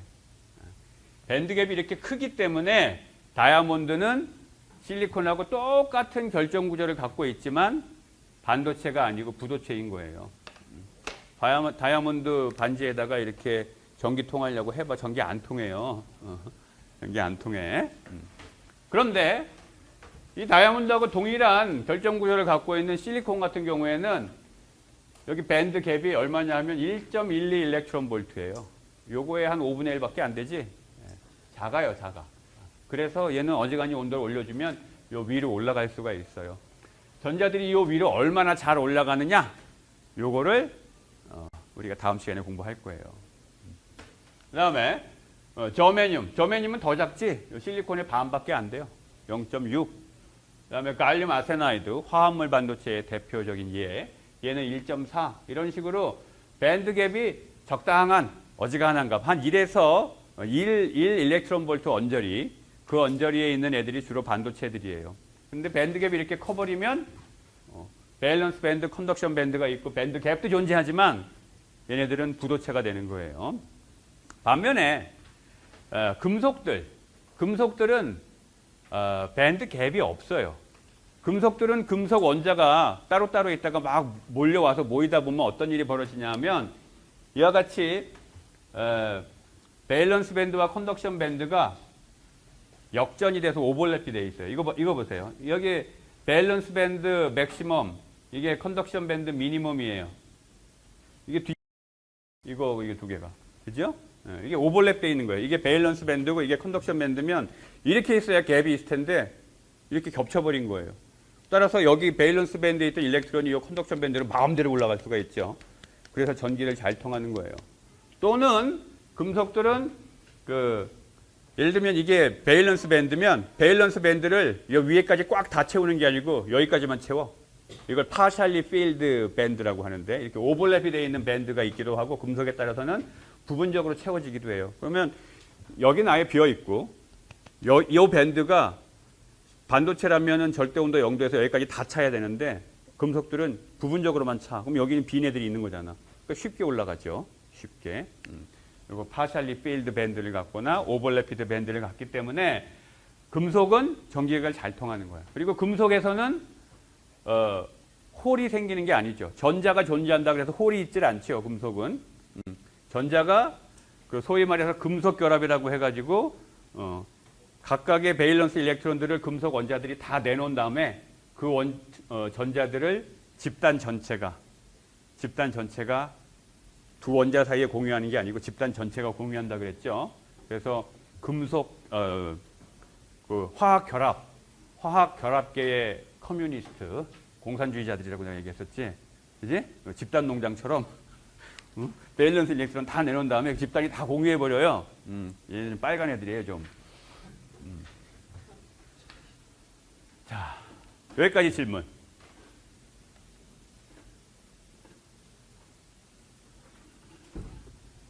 오케이. 그러면 이제 논의를 좀 더 확장해 봅시다. 지금부터 우리가 생각할 거는 이 차지 캐리어들이, 그러니까 일렉트론과 홀을 얘기하는 거예요. 차지 캐리어들이 어떠한 성질을 갖고 있는지 보려고 그래요. 아까도 얘기했듯이 일렉트론은 굉장히 가벼운 입자이기 때문에 파동성을 갖고 있다고 했죠. 입자의 특징이 뭐예요? 입자의 특징은 입자냐 파동이냐는 결정짓는 특징. 파동의 특징은 파장을 갖고 있으면 되는 거고 입자의 특징은 뭐야? 질량을 갖고 있는 거죠. 질량. 전자는 파동이기도 하지만 입자이기도 해요. 그래서 질량을 갖고 있는 거죠. 그런데 우리가 실제로 전자의 질량을 사실 어떤 특정 값으로 딱 얘기하기가 힘든 경우가 대부분이에요. 무슨 말이냐 하면 소위 말해서 우리가 전자도 마찬가지고 홀도 마찬가지인데 이제 매스 이야기를 하려고 하는데 전자도 그렇고 홀도 그렇고 입자의 성질과 갖고 있는데 매스, 질량 얘기를 하려고 하는데 먼저 쉬운 경우로 생각해 봅시다. 여기 지금 진공이에요. 진공 안에 전극 두 개가 놓여 있고 여기 전자 하나가 있어. 그리고 내가 포텐셜을 걸어주면 일렉트릭 필드가 걸리게 되겠죠. 요 걸어준 포텐셜을 요 두 전극 사이의 거리로 나눠주게 되면 그게 일렉트릭 필드지. 그랬을 때 차지 Q를 갖고 있는 엘리멘터리 차지 Q를 갖고 있는 전자가 받는 힘. 전자가 힘을 받으니까 여기가 이제 지금 이쪽이 플러스네. 플러스 걸었으니까 전자가 일로 끌려가잖아. 왜 끌려가? 힘을 받으니까 끌려가요. 얼마만큼의 힘을 받아? 요만큼의 힘을 받는 거예요. 걸어준 일렉트릭 필드 곱하기 차지 양 한 힘을 받아요. 그러면 힘은 F는 equal ma, 질량 곱하기 가속도죠. 따라서 식이 이렇게 돼. 이게 전자의 질량, 이게 가속도야. 시간에 따라서 속도가 어떻게 변하는지 가속도죠. 그 다음에 m0, 이거는 진공에서 전자가 돌아다닐 때의 질량이에요. m0는. 진공에서 전자가 돌아다닐 때의 질량. 그 이야기는 뭐냐 하면 진공이 아닌 다른 데서 전자가 돌아다닐 때는 질량이 달라진다는 얘기예요. 원룸의 질량이 그때그때 달라요. 좀 이상하지? 그지? 근데 실제로 그래요. 사실은 아주 적당한 이해는 아니지만 그냥 직관적으로 여러분들을 이해시키기 위해서 내가 이야기하면 우리가 질량과 무게는 다르게 얘기하죠. 그지? 무게는 중력 가속도가 얼마냐에 따라서 달라지죠. 하지만 질량은 항상 일정한 값이어야 되는 거잖아. 우리 고전역학의 세계에서. 근데 그냥 무게 갖고 생각해 보면 사람이 내가 여기서 얘를 번쩍 드는 거하고 바닷물에 들어가서 수영장에서 얘를 번쩍 드는 거하고 어느 게 더 무거워? 여기서 드는 게 훨씬 무겁죠? 똑같은 중력이 작용하고 있잖아, 수영장에서도. 하지만 물속에 들어가서 얘 들면 쉽잖아. 부력 때문에. 그지? 우리는 부력 때문에 그렇다는 걸 알지만 그와 유사하게 전자가 돌아다닐 때 얘네들이 갖고 있는 질량이 사실은 상황에 따라 달라져요. 그래서 실제 유효한 질량이 얼마냐? 그 값을 우리가 사용을 해요. effective mass라는 걸. 그래서 이게 지금 실리콘이라는 웨이퍼 안에 있는 전자라고 칩시다. 이거하고 똑같은 모양의 전극을 양쪽에다 걸어놓고 똑같은 볼티지를 걸게 되면 힘은 QE지요, 당연히 일렉트릭 필드. 하지만 이때 매스에다가 가속도를 곱해줘야 되는데 이때 사용하는 매스가 진공에서의 매스가 아니고 이펙티브 매스를 써야 돼요. 여기 N은 전자를 나타내는 거예요. 이 별 표시는 이펙티브를 나타내는 거야. 전자의 유효 질량을 써야 돼. 어디에서? 실리콘 격자에서의. 실리콘 결정 안에 존재하는 전자의 유효 질량을 써야 된다 이 말이에요. 그러면 왜 다르냐? 왜 다르냐 하면 진공에서는 저기가 플러스가 걸리면 내가 전자라면 그냥 가면 되잖아. 하지만 결정 안에서는 어때요? 내가 가려 그러면 주변에 원자들이 잔뜩 있으니까 걔네들하고 걸리적거리잖아. 그죠? 걸리적거리기도 하고 사실은 원자들이 여기 잔뜩 있는데 걸리적거리기도 하고 어떠한 또 얘네들이 꼬셔요. 여기에 필드 포스라고 했는데 컴플렉스 필드 포스 뭐 하여간 이런 게 작용을 해가지고 이 전자들이 진공에서의 움직임과는 다른 경험을 하면서 움직이게 될 수밖에 없어요. 따라서 그냥 진공에서의 매스를 쓰는 게 아니고 유효 질량을 써야 되고 더 재미있는 건 이거는 별로 뭐 당연한 결론인데 어느 방향으로 얘가 이동하느냐? 똑같은 실리콘 안에서도 전자가 100 방향으로 갈 때하고 111 방향으로 갈 때하고 가면서 부닥치는 경우가 다르겠죠. 그지? 따라서 결정 방향에 따라서 어느 방향으로 전자가 움직이냐에 따라서 이펙티브 매스가 달라져. 그럴 뿐만 아니라 우리가 지금 관찰하는 프로퍼티가 뭐냐에 따라서도 또 이펙티브 매스가 달라져요. 컨덕티비티를 관찰하고 있을 때 전자의 이펙티브 매스와 그다음에 density of state라는 걸 관찰하고 있을 때 이펙티브 매스가 달라요. 여기서 말하는 density of state는 다음 시간에 공부할 거예요. 하여간 저런 게 있다고 치고 우리가 관찰하려고 하는 프로퍼티가 뭐냐에 따라서도 똑같은 100 방향으로 가는 전자라고 하더라도 관찰하는 프로퍼티가 뭐냐에 따라서 이펙티브 매스가 달라져요. 그래서 여기에 테이블로 정리해 놨는데 실리콘 같은 경우에 진공에서의 매스보다 전자는 무거워요. 그렇지? 하지만 홀은 진공에서 전자의 매스보다 가볍지. 그지? 홀은 뭐야? 전자가 빠져나가서 전자가 부족한 그 상황, 그게 홀이라고 우리가 이름 붙인 거죠. 하지만 수학적으로 양자역학적으로 문제를 풀다 보면 이 홀도 입자를 갖고 있어야지만 설명이 돼요. 입자를 갖고 있어야지만 설명이 되고 그 이펙티브 매스가 이렇게 된다는 거예요. 전체적으로 보면 실리콘이 저메늄이나 갈륨 아세나이드보다는 이펙티브 매스가 좀 크죠. 이 이펙티브 매스가 실제로 반도체에서 어떠한 의미가 있는지는 뒤에 가면 내가 다시 설명할 기회가 있을 거예요. 자, 몇 가지 개념만 더 합시다. 앞에서 우리가 밴드 구조를 공부했는데 절대온도 0도가 되면 실리콘에는 컨덕션 밴드에 전자가 하나도 없다 그랬어요. 밸런스 밴드는 꽉 차 있고. 자, 그런데 온도를 올려주게 되면 밸런스 밴드 맥시멈 근처에 있던 전자들이 일부 가출을 해서 컨덕션 밴드 미니멈 쪽으로 올라가겠죠. 밴드 갭을 뛰어넘고 그런 일이 벌어져요. 그러면 전자 하나가 밑에서 위로 뛰어 올라가면 홀은 몇 개가 생겨? 한 개, 그죠? 전자 하나 생기면 홀도 하나 생겨요. 따라서 소위 말해서 아주 순수한 세마이컨덕터, 퓨어 세마이컨덕터, 99짜리, 우리 실리콘 웨이퍼 99으로 만든다고 했었잖아. 그렇죠? 9, 9개짜리 순도를 갖고 있는 우리가 의도적으로 불순물을 집어넣어주지 않은 세마이컨덕터를 반도체에서는 퓨어 세마이컨덕터라고 부르지 않고 인트린식 세마이컨덕터라고 불러요. 이 같은 말이에요, 사실은. 인트린식 세마이컨덕터 같은 경우에는 따라서 전자의 개수와 홀의 개수가 어때? 같아요. 하나 올라가면 전자 하나, 홀 하나. 10개 올라가면 위에 전자 10개, 밑에 홀 10개 이렇게 돼 있는 거예요. 그렇죠? 그래서 일렉트론의 농도, 요 이탈릭 채로 쓴 N이 전자의 농도예요. 그거나 P라고 쓴 요거, 여기 홀의 농도야. 요 심볼도 기억을 해야 돼. N하고 P. 저 전자의 농도, 홀의 농도는 같아요. 인트린식 세마이컨덕터에서는 K제곱센티미터당 몇 개 있냐 이 말이에요. 왜 같아야 돼? 아까 얘기했던 것처럼 하나 올라갔으면 여기 홀 하나 생기는 거기 때문에 그래요. 자, 그래서 예를 보면 요식을 여러분들이 기억을 해야 돼요. 인트린식 세마이컨덕터에서 캐리어의 농도 그걸 갖다가 NI라고 표현할 거예요. NI 이게 인트린식 세마이컨덕터에서의 캐리어 컨센트레이션을 얘기하는 거예요. 인트린식 캐리어 컨센트레이션 NI 값. 이 값은 일렉트론 농도와 홀의 농도가 다 똑같지. 그래서 이런 식이 성립하죠. 이런 식이. 실리콘을 봅시다. 실리콘 같은 경우에 세제곱센티미터당 10의 10승계가 존재해. 어디에서? 상온에서. 상온에서 대충 10의 10승계가 존재해요. 상온에서. 그런데 실리콘 같은 경우에 1세제곱센티미터당 원자가 몇 개라 그랬어?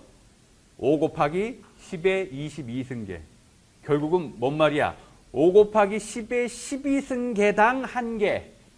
5 곱하기 10의 12승계당 1개 정도의 꼴로 전자 하나가 위로 올라갈 수 있다는 거지. 따라서 지구의 인구, 사람 인구로 비교하면 지구에 있는 사람이 밸런스 밴드에 있는 일렉트론이라고 가정한다면 상온에서 지구에 있는 사람은 탈출해서 저 우주로 날아갈 수 있는 사람이 있다는 거예요? 없다는 거예요? 없다는 얘기예요.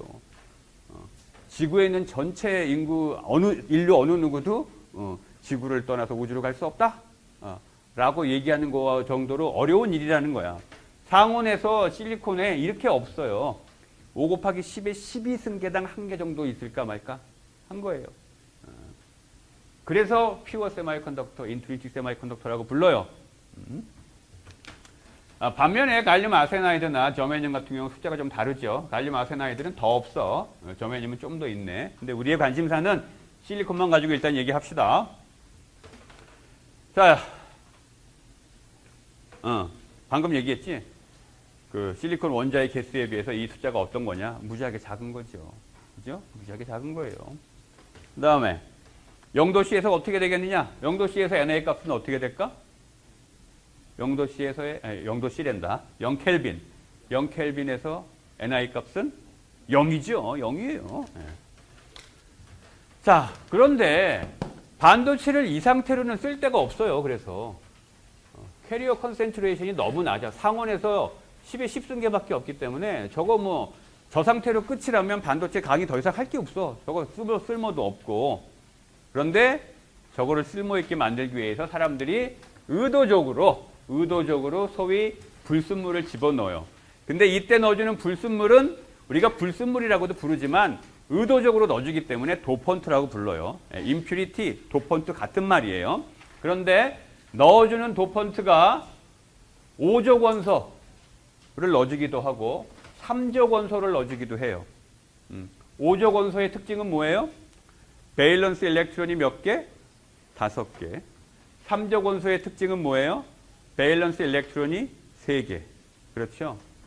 그래서 이와 같이 임퓨리티를 의도적으로 넣어준 세마이컨덕터를 익스트린식 세마이컨덕터라고 부르고 5족 원소를 넣어주게 되면 주변에 있는 실리콘하고 얘네들이 결합을 한 다음에 뭐가 남아?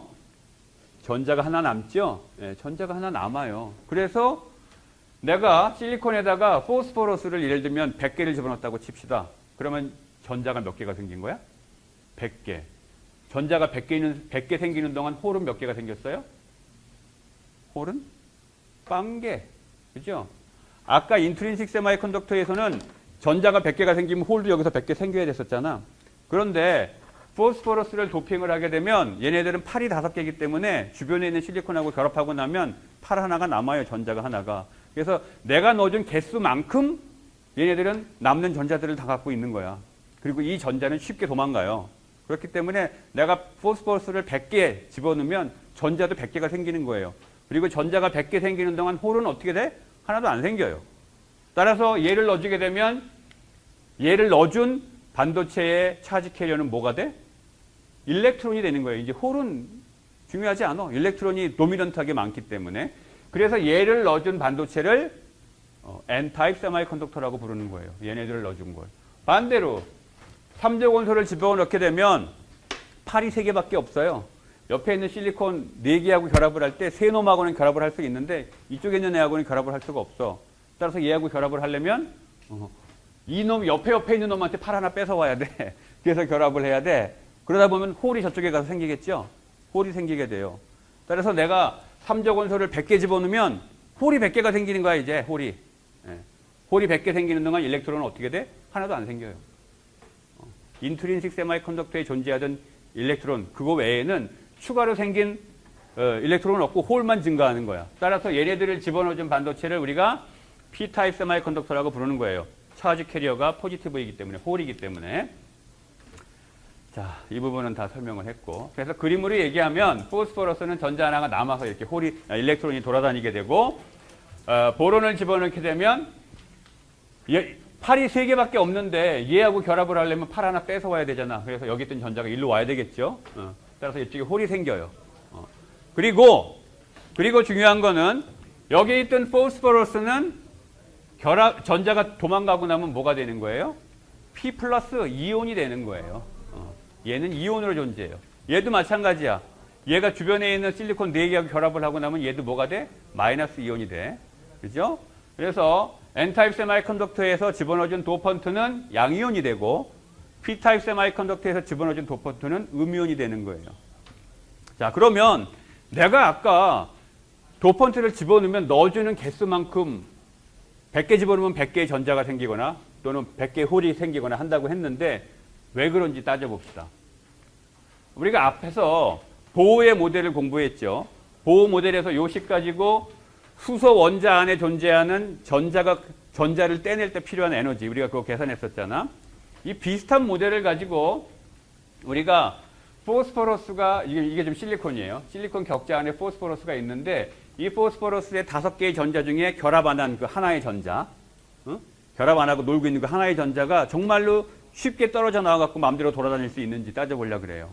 그거 계산을 할 때 요거하고 비슷한 식을 갖고 계산을 할 수가 있어요. 이거 대신에 우리가 뭘 써야 되냐 하면 이때는 고립되어 있는 수소 원자 안에 있는 전자가 진공으로 탈출하는 거였지만 지금은 진공이 아니고 실리콘 격자로 탈출하는 거지. 그지? 그 진공으로 탈출하는 게 아니죠. 실리콘 격자 안에 있는 거기 때문에 이펙티브 매스를 써야 되고 그다음에 아까는 여기 그 백큐ම් 퍼미티비티 진공에서의 유전율을 썼지만 지금은 진공이 아니고 실리콘 격자가 있는 거니까 실리콘의 퍼미티비티 값을 써야 되죠. 근데 실리콘의 퍼미티비티 값은 그러니까 실리콘의 유전율 값은 relative dielectric constant 곱하기 vacuum permittivity 하면 되지. 왜냐하면 요 KS라는 게 relative dielectric constant인데 이거의 정의 자체가 epsilon 제로분의 그 물질의 permittivity예요. 따라서 epsilon 제로분의 요 실리콘의 permittivity니까 캔슬되고 KS 곱하기 에필론 제로 하면 이 값 자체가 뭐냐 하면 실리콘의 퍼미티비티예요. 따라서 얘 집어넣고 이 식을 바꾸면 식이 이렇게 돼요. 요게 들어갔잖아. 에필론 제로 되는 시는 요게 들어가고 이펙티브 매스가 들어갔죠. 이렇게 해서 계산하면 요 값이 나와. 이 값이 0.05 일렉트론 볼트예요. 다른 말로 얘기하면 50 밀리 일렉트론 볼트. 그지? 엄청 작은 에너지죠. 엄청 작은 에너지예요. 그렇기 때문에 도펀트를 집어넣게 되면 포스포러스를 집어넣으면 넣어준 개수만큼 일렉트론이 생기고 보론을 집어넣게 되면 넣어준 개수만큼 홀이 생길 수 있는 이유가 여분의 하나의 전자 또는 부족한 하나의 전자 걔네들이 갖고 있는 그 에너지, 그 에너지 값이 작기 때문이에요. 그 바인딩 에너지 값이.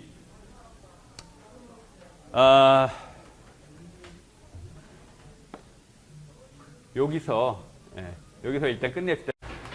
자, 지난 시간에 중간에 강의를 불이 나게 끝내느라고 설명이 충분치 않았던 부분 다시 이어서 조금 한 다음에 오늘 강의할 내용을 할게요. 우리가 그 인트린식 세마이컨덕터, 불순물, 도펀트가 들어가 있지 않은 세마이컨덕터에 대해서 우리가 화학 결합과 화학 결합의 결과로 만들어지는 이제 밴드에 대해서 이야기했어요. 여기서 다룰 내용은 extrinsic semiconductor, 의도적으로 불순물을 넣어준 경우를 이제 얘기할 텐데, 불순물은 두 가지 타입을 넣어주죠.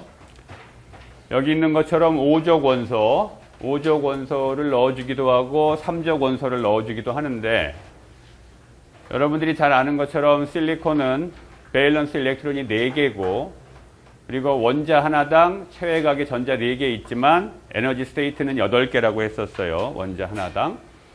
그리고 걔네들이 모이게 되면 공유결합을 하게 되고, 그런데 만약에 도펀트가 들어가 있다. 예를 들어서 포스포러스가 들어가 있다라고 하면 얘는 밸런스 일렉트론이 5개이기 때문에 주변에 있는 원자들하고 결합을 할 때 포스포러스 주변에는 아마 확률적으로 실리콘이 4개가 있을 거예요. 왜냐하면 도펀트의 도핑 양은 실리콘의 양보다는 훨씬 작기 때문에, 실리콘은 1세제곱센티미터당 5 곱하기 10의 22승계가 있다고 했었죠. 무지하게 많아요. 실제로 반도체에서 도핑을 해봐야 그것보다는 훨씬 작은 양이 들어가기 때문에 들어간 도펀트인 포스포러스 입장에서는 격자를 쳐다보면 자기 주위에 실리콘이 4개가 있을 거예요. 따라서 실리콘 4개하고 4개와 공유결합을 하고 나면 포스포러스에 일렉트론이 하나가 남게 되겠죠. 그래서 그 남아있는 하나의 일렉트론이 비교적 쉽게 도망가 버려. 여기서 포스포러스가 밸런스 일렉트론을 하나 잃어버리면 포스포러스는 뭐가 되는 거예요? P+, 포스포러스 이온이 되는 거예요. 양이온이 되는 거고. 따라서 이제 비교적 쉽게 이온화가 돼요. 결과적으로 그 도망간 하나의 전자가 자유롭게 움직일 수 있기 때문에 캐리어 중에 원래 인트린식 세마이컨덕터라고 한다면 일렉트론의 개수와 홀의 개수가 똑같은 건데, 포스포러스 같은 걸 도핑하게 되면 홀보다는 일렉트론의 개수가 압도적으로 많게 되죠. 따라서 결과적으로 차지 캐리어, 메이저, 도미넌트한 차지 캐리어가 일렉트론이 돼버려요. 그래서 N타입 세마이컨덕터가 만들어지는 거고, 반대로 보론을 집어넣게 되면, 보론은 3족 원소죠. 3족 원소를 집어넣게 되면 보론 주변에는 마찬가지로 실리콘 원자 4개가 있을 거예요. 그런데 보론은 밸런스 일렉트론이 3개밖에 없기 때문에 전자가 하나가 부족하죠. 따라서 옆에 있는 실리콘 한 명한테, 또 옆에 있는 친구한테 전자 하나 꼬아. 이렇게 해갖고 멀쩡한 결합을 끊고 그 전자를 자기하고 결합 만드는 데 써버려요.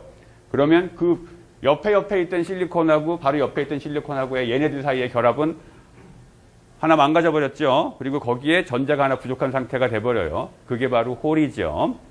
그래서 마찬가지로 보론을 집어넣게 되면 비교적 쉽게 보론이 이온화가 돼요.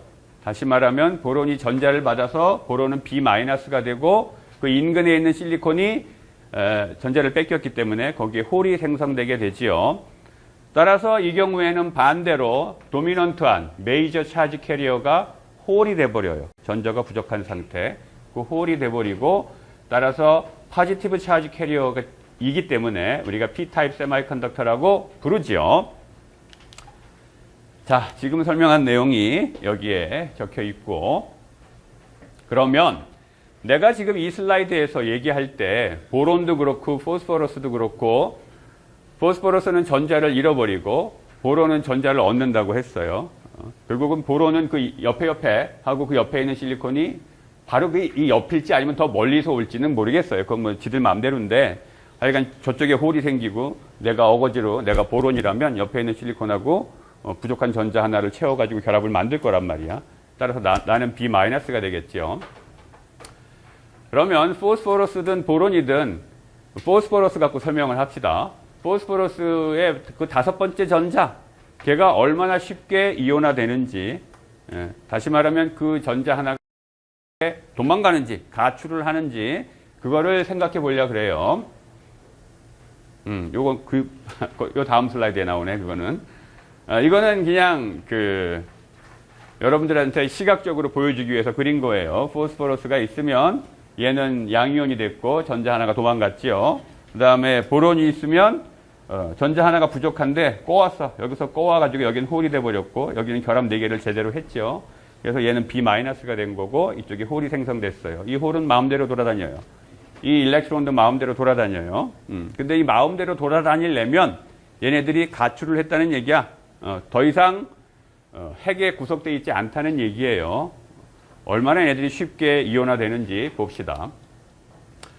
지난 시간에 우리가 양자역학에서 그 양자화의 개념을 설명하면서 보어 모델이라는 걸 얘기했어요.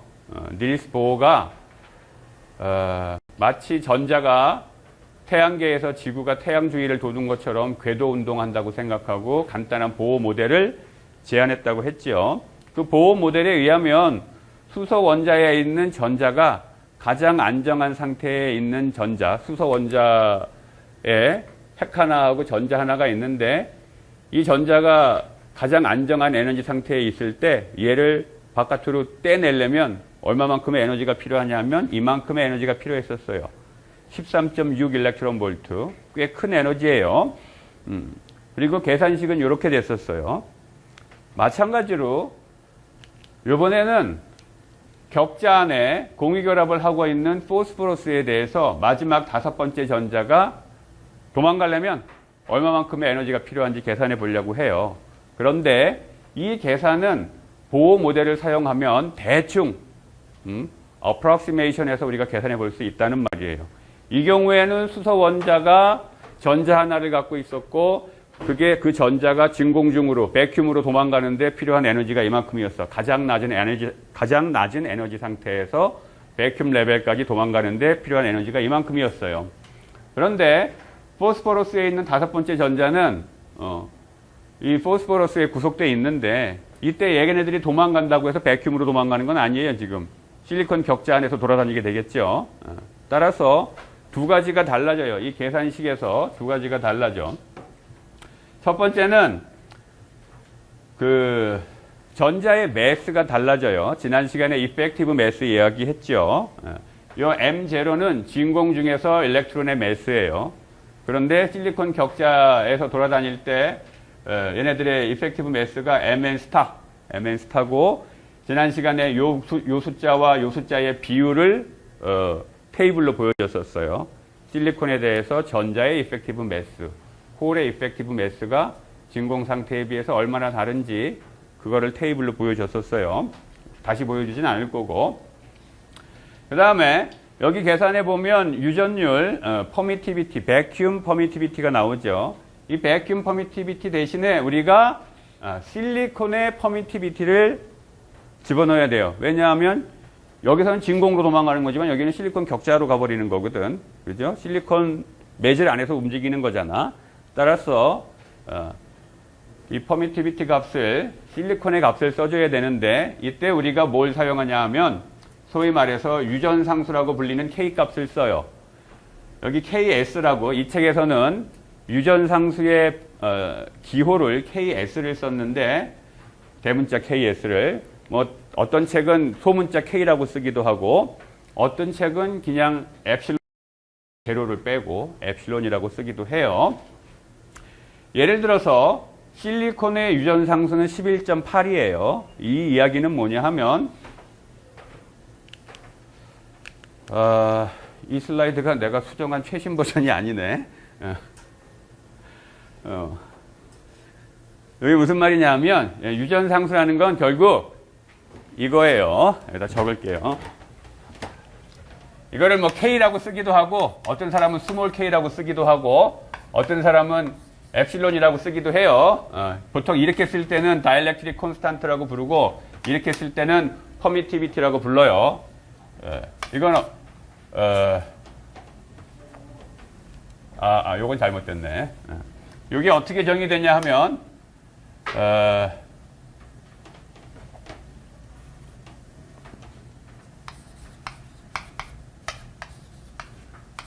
이렇게 돼요. 대문자 K 또는 소문자 K 이렇게 쓸 때는 유전상수라고 사람들이 부르고, 요거를 이 엡실론 R이라고 써요. 엡실론 R이라고 쓴 거는 relative permittivity라는 거예요. relative permittivity의 또 다른 이름이 유전상수 dielectric constant예요. 같은 말이에요. 이거나 이거나. 그리고 이거의 정의는 진공상태의 permittivity 분의 그 재료의 permittivity, 이 비율이에요. 이 비율. 따라서 실리콘의 permittivity가 11.8, 유전상수가 11.8이다. 이 얘기는 뭐냐 하면 실리콘은 진공에 비해서 유전율이 11.8배 크다. 이 얘기예요. 뭐 별 대단한 뜻이 있는 게 아니에요. 자, 그래서 이 두 가지 값을 가지고 계산을 하게 되면 여기 있는 M0 대신에 이펙티브 매스가 들어갔고, 여기 있는 엡실론 제로 대신에 K 곱하기 엡실론 제로. 여기 적어 놓은 것처럼 요 실리콘의 엡실론 값을 알려면 K에다가 엡실론 제로를 곱해야 되겠죠. 그래서 그걸 여기다 집어넣은 거예요. 집어넣고 계산하면 요 값이 나와. 0.05. 네. 작죠? 네, 작아요. 50 밀리 일렉트론 볼트. 그죠? 0.05. 50 밀리 일렉트론 볼트밖에 안 돼요. 굉장히 작죠? 지금 이 계산은 대충 계산한 거예요. 보호의 모델. 보호 모델이 현대적 관점에서 보면은 그렇게 썩 맞는 모델은 아니지만 어프록시메이션 하기에는 뭐 나쁘지 않아요. 그래서 이걸로 계산해 보면 50밀리 일렉트론 볼트예요. 비교적 작은 에너지예요. 이 테이블은 실제 우리가 현재 갖고 있는 그 값들이에요. 포스포러스 45밀리 일렉트론 볼트. 그 아르세닉 같은 건 54. 다 수십 밀리 일렉트론 볼트지요. 보론도 대충 수십 밀리 일렉트론 볼트밖에 안 돼요. 실리콘의 밴드 갭이 얼마라고 했어? 1.1, 대충 1.1 일렉트론 볼트예요. 밀리 일렉트론 볼트로 얘기하면 1100 밀리 일렉트론 볼트. 밴드 갭에 비하면 굉장히 작은 에너지에 의해서 전자가 가출을 할 수 있다는 얘기야. 그렇죠? 그래서 그 도망간 전자들이 이제 자유롭게 돌아다닐 수 있기 때문에 도펀트를 집어넣게 되면 자유로운 일렉트론, 자유로운 홀들이 자유로운 영혼을 갖고 있는 일렉트론과 홀들이 잔뜩 생기게 돼서 N타입 또는 P타입 세마이컨덕터가 만들어지는 거예요. 그럼 여기서 몇 가지 질문을 해봅시다. 첫 번째로, 자, 실리콘 결합을 끊는데 에너지가 어느 정도 필요할까요? 일렉트론 볼트로 얘기하면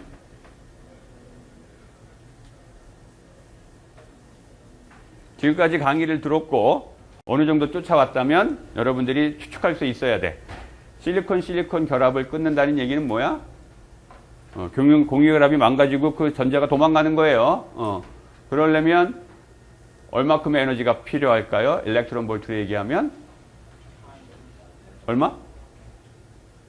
0.05? 지금 실리콘 결합을 얘기하고 있어요.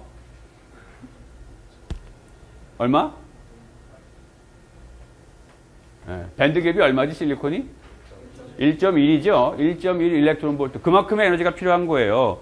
밴드 갭을 극복했다라는 건 뭐야? 어떤 전자가.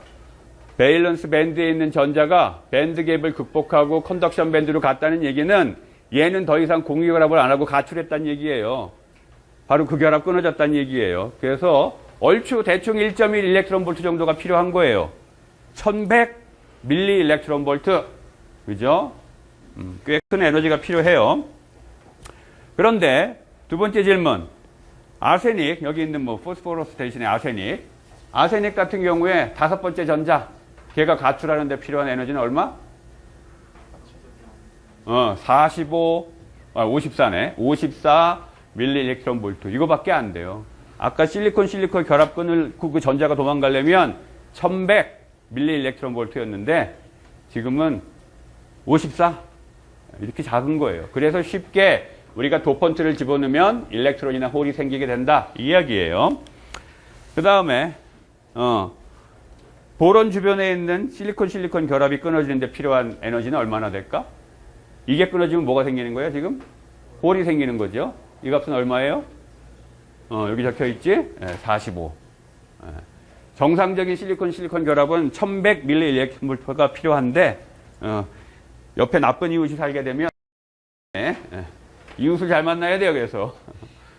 옆에 보론이 있으면 얘가 자꾸 전자달라고 아우성치기 때문에, 쉽게 저결합이 끊어진다는 얘기예요. 그 다음에, 만약에, 돈으로부터 일렉트론이 하나 생겼어요. 예를 들면, 포스포러스에서 5번째 전자가 도망갔어. 그러면, 홀은 몇 개가 생길까? 0이죠. 예. 이 마지막 질문은, 도펀트를 집어넣어서, 예를 들면 포스포러스를 집어넣어서, 일렉트론이 이제 5번째 일렉트론이 도망갔어요. 그러면, 일렉트론만 생기는 거지 홀이 생기는 건 아니에요.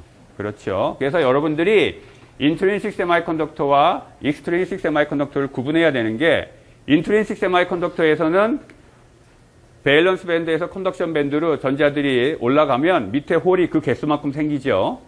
하지만 우리가 도펀트를 집어넣어서 만드는 익스트린식 세마이컨덕터는 포스포러스 집어넣으면 일렉트론이 생기고 보론을 집어넣으면 홀이 생기는 거지, 포스포러스 집어넣었을 때 일렉트론 생겼다 그래서 홀도 같이 생기는 게 아니에요.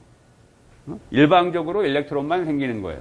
따라서 내가 질문을 하나 하면, 애초에 인트린식 세마이컨덕터에 일렉트론 10개, 10개 너무 작나? 일렉트론 100개, 홀 100개 있었다고 칩시다. 그런데 내가 포스포러스 1개 집어넣었어. 그러면 일렉트론 몇 개, 홀 몇 개? 그렇죠. 일렉트론 101개, 홀 100개예요. 포스포러스 10개 집어넣었으면 일렉트론 110개, 홀 100개. 이렇게 되는 거예요. 무슨 말인지 알겠죠? 자, 그래서 이걸 다시 그림으로 정리해 보면, 이쪽이 N타입 세마이컨덕터고 여기 P타입 세마이컨덕터예요. 지금 N타입인 경우에는 포스포러스 도펀트로 집어넣은 포스포러스의 에너지 레벨이 요 근처에 존재해요. 여기가 밸런스 밴드 엣지 맥시멈이고 여기가 컨덕션 밴드 엣지 미니멈이에요. 그리고 요 레벨이 포스포러스의 에너지 레벨이야. 이걸 어떻게 알아? 어떻게 알아? 아까 요거 45 밀리 일렉트론 볼트라며. 그죠? 가출하는데 45 밀리 일렉트론 볼트 필요하다며. 따라서 이 그림에서 여기서부터 여기까지 45 밀리 일렉트론 볼트라는 얘기예요. 여기서부터 여기까지 45 밀리 일렉트론 볼트. 보론, 만약에 여기다 보론 집어넣었다. 그럼 아까 보론은 얼마였나? 이것도 45네. 좋네요. 이것도 45다. 보론의 에너지 레벨이에요. 실리콘에서 보론에. 이와 같이 돼요. 그런데 절대온도 0도에서는 서멀 에너지가 전혀 공급되고 있지 않기 때문에 절대온도 0도에서는 도핑을 했지만 여기에 전자 하나도 없어요. 컨덕션 밴드에. 도핑을 했지만 여기 밸런스 밴드에 홀 하나도 없어요. 그렇죠? 그런데 온도를 슬금슬금 올리게 되면 이제 하나 둘 이렇게 가출하는 애들이 생겨. 가출해서 일렉트론이 되고 여기 홀이 생기고 이렇게 돼버린다라는 거예요. 그러다가 온도가 상온, 룸템, 예를 들면 300켈빈, 300켈빈까지 올라가게 되면 거의 모든 포스포러스가 다 이온화돼서 컨덕션 밴드에 내가 넣어준 포스포러스의 개수만큼 일렉트론들이 생기게 돼요. 물론 인트린식 세마이컨덕터에서 갖고 있던 전자의 개수 플러스 넣어준 포스포러스의 개수만큼 일렉트론이 생기게 된다 이 말이에요. 그리고 P타입도 마찬가지야. 홀이 넣어준 만큼 생기게 돼요. 왜? 상온이라는 온도가 갖고 있는 이 서멀 에너지 때문에 그래요. 상온이라는 온도가 얼마만큼의 에너지를 갖고 있는 거냐 하면 서멀 에너지는 볼츠만 콘스탄트에다가 절대온도 곱하면 되는 거죠. KT예요, KT. 그래서 볼츠만 콘스탄트하고 절대온도 300켈빈을 곱하면 26 밀리 일렉트론 볼트예요. 26 밀리 일렉트론 볼트.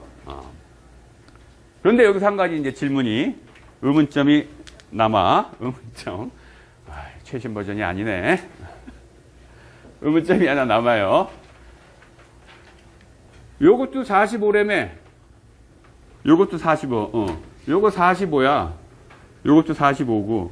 서멀 에너지는 26 밀리 일렉트론 볼트밖에 안 돼. 근데 어떻게 이 에너지 갖고 얘네들이 여기까지 올라갔어? 이 전자가 어떻게 위로 올라가서 여기 홀을 만들었지?